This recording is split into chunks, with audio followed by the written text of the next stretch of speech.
We were talking about pop culture and social polarization, not the political polarization we're all used to, but social polarization.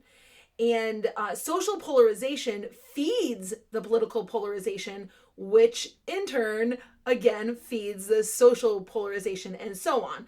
A cycle that kind of just keeps on feeding itself, creating an ever increasingly divided and irreparable society where isolated consumers turned voters claw and scramble to avoid becoming the oppressed class. The double standard. The problem is, though all common everyday Americans are innately fighting to remain outside the oppressed class, those who want to win don't see themselves as potential oppressors. And because they do not understand the dichotomy that comes with democracy, the tyranny of the majority, the all-powerful sovereign who dictates happiness for all, the American people are blind to the fact that all of them already belong to the oppressed class and will never break into the oppressor class. This is the very reality the political elite seek to hide from the rest of us. The rejection of constitutionalism by our governing officials, the rules each ruler has exempted themselves from while punishing their constituents, reads more like kings lording over their subjects. And the lack of equality under the law speaks to a political elite who believe they will never really be held accountable. Not at the ballot box, nor anywhere else, like a courtroom. And here I want to reiterate, even though I said it somewhere else earlier in the project, the indictments against Trump do not serve as evidence that, quote, no one is above the law, nor do they serve as evidence that the political elite will ever be held accountable. Instead, they highlight the fact that there are indeed many, many others who believe themselves to be above the law and have thus far not been held to account in any way, especially if they're part of the political elite. And even though Donald Trump may be part of, or once may have been part of, the elites I'm going to speak about next, he was never part of the political elite. He did not hold office before becoming president. And he upset the apple cart. He messed with the game the political elite were playing. And a quick review of his presidency will reveal that the Republicans hated his intrusion just as much as the Democrats did. But his status as not a political elite is actually what got him elected in 2016. There is more to the oppressor class than the political elite, however. There is also the financial elite.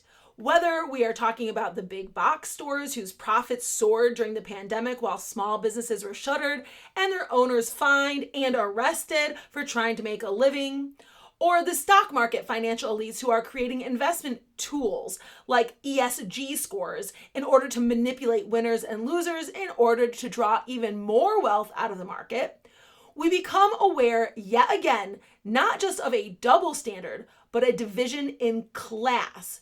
There are those who control markets and those of us who have to operate within a system the market controllers are quite good at manipulating.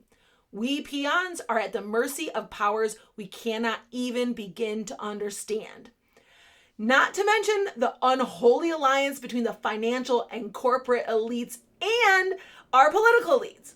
Not only is there the military-industrial complex, as we've been warned about since, well, forever, but the government in DC is actually the number one customer of services provided by tech giants, and a primary customer of any number of other manufacturers and service providers, along with advertising they do on platforms and pushing the approved narrative on social media. Amazon, Microsoft, and Google are the biggest winners of government contracts, according to a report from Tussle. No wonder many of these companies don't care about middle America when the average American decides to boycott or support small competitors. Not to mention, again, how the big corporations were able to use the pandemic to put their competitors who were trying to fill that free market void, they were able to use that pandemic to put them out of business. We, the average American, We are not their primary customers at all. Government is. We could talk about the hypocrisy of those touting the dangers of climate change, demanding everyday Americans give up the most efficient and productive fuel sources, the fuel sources that built the United States, helped the country innovate, and brought more people out of poverty than they ever put into it.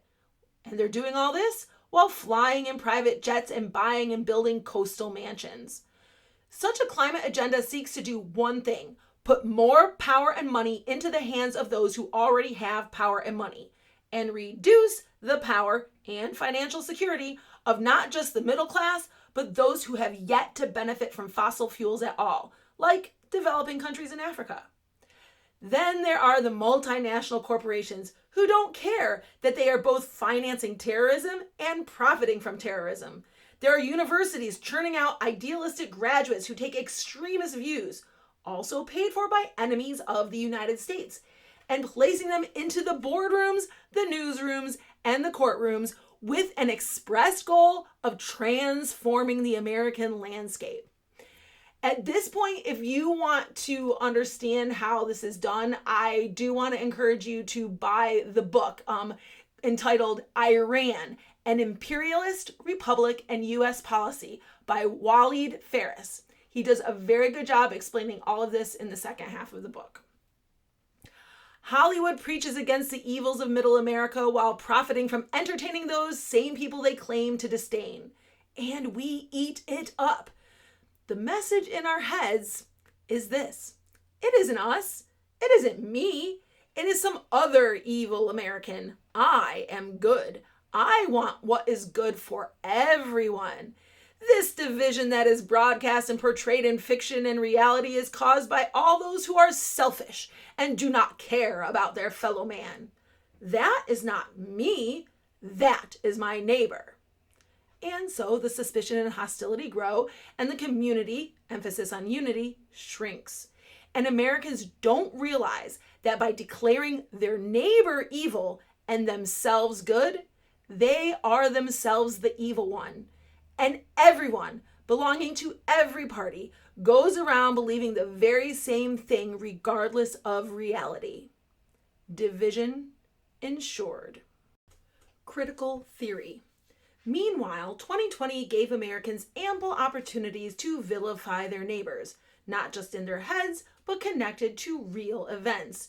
And this was not just in the common good of health and safety, but by bringing to the forefront of their consciousness racial tensions and the LGBTQIA plus discrimination.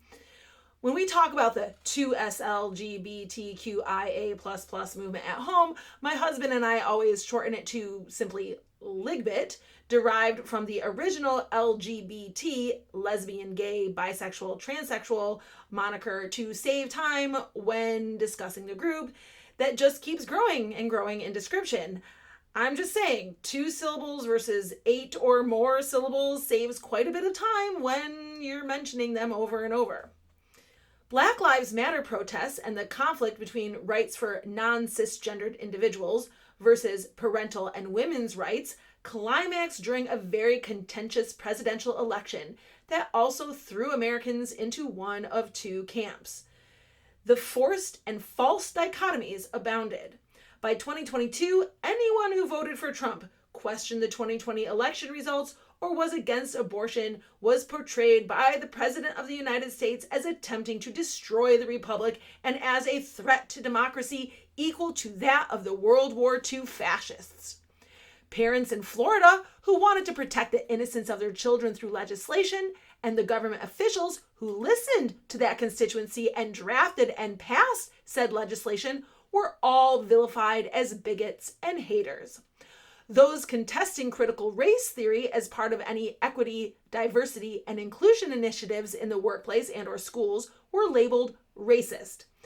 And the NSBA coordinated with the Biden administration in constructing a letter labeling parents protesting at school board meetings as domestic terrorists.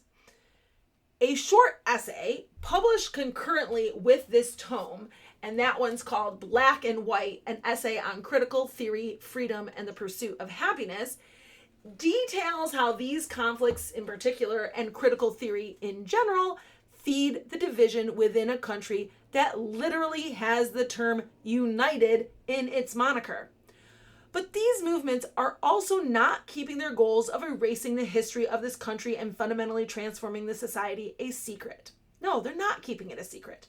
These movements reveal in their own words that they seek to remove from our collective consciousness the very foundations for individual liberty and moral justification for the dignity of every person. What they seek to destroy is every value that our culture once coalesced around. There was once a time when our morals, our societal understanding of right and wrong, based on natural law, made recognition of right and wrong easy to recognize, which encouraged us to fight for our liberty and the liberty of others. This is how we abolished slavery, how we ended segregation, how we obtained political equality for women, and how we justified supporting civil societies in other countries to rise up against their own tyrannical governments. How we justified going after Hitler and Saddam and bin Laden and the Taliban. Shared values, shared language is the opposite of division. One may even call it unity, a cultivated culture, a self-correcting society, a civilized civilization. Attacking such unity through sowing division necessitates removing anything that is and must be shared, indicating that these movements are indeed seeking the destruction of the fabric of our country and culture. Only when we remove those values can a narrative about inclusion actually be about division. Only when we remove what was once an obvious and common understanding of these values by changing definitions, vilifying morality, and manipulating the narrative through connotations or feelings surrounding words that inflame our passions is the level of division we are seeing today even possible. And just like the avowed enemies of this country are allies of those who desire the destruction of it, allies of any movement relying on critical theory should be included in the faction that desires the destruction of this country. An ally is anyone who can help sow the division necessary to destroy our way of life. These movements do not seek diversity and inclusion. They are the catalysts behind identity politics, replacing ideas of belonging and moral authority with intersectionality and victimhood. They are not seeking inclusion into the American dream. They are forcing every person to identify with either the in-group or the out-group. And again, for a better understanding or explanation of that, I encourage you to read my book, again, Black and White, an essay on critical theory, freedom, and the pursuit of happiness.